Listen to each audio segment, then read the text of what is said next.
Apparatus. So many times people will refer to the need for breathing apparatus without making any distinction as to which type is needed, or somebody will just make a vague reference to an entry that requires breathing apparatus.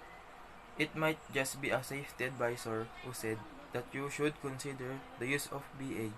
In many cases, you may be left wondering, well, great, but what type of breathing apparatus? This article will help you clarify the most appropriate types for each situation.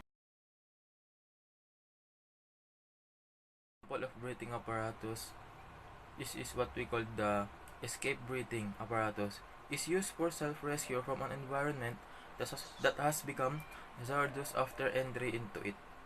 The most common example of this is in use in confined space where there is no immediate danger from gas or oxygen deficiency, but the risk of that danger remains.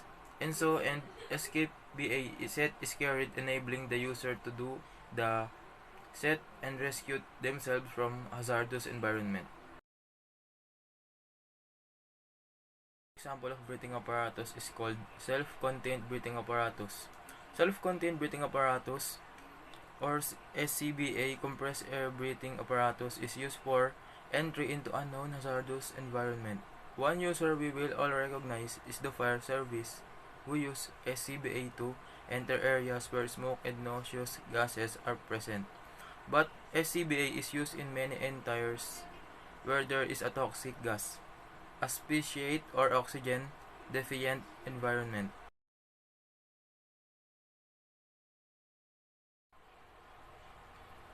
The last example of breathing apparatus is what we call the airline breathing apparatus.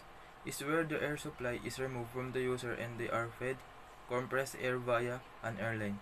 The compressed air source should deliver them air that has been air quality tested to EN 12021 and may be supplied from a cylinder bank or breathing air compressor.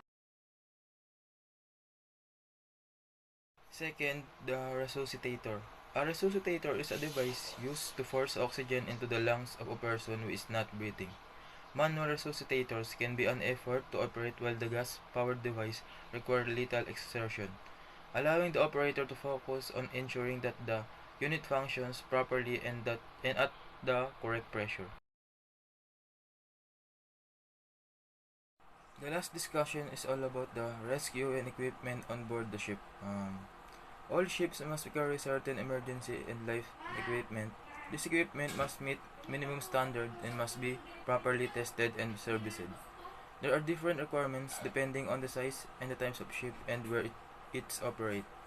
Emergency and life-saving equipment include things like lifeboats and life crafts, life buoys, life jackets and attachments, buoyancy apparatus, emergency alarm systems, and public address systems, marine evacuation systems, two-way VHF radio telephone sets, lastly the firefighting equipment.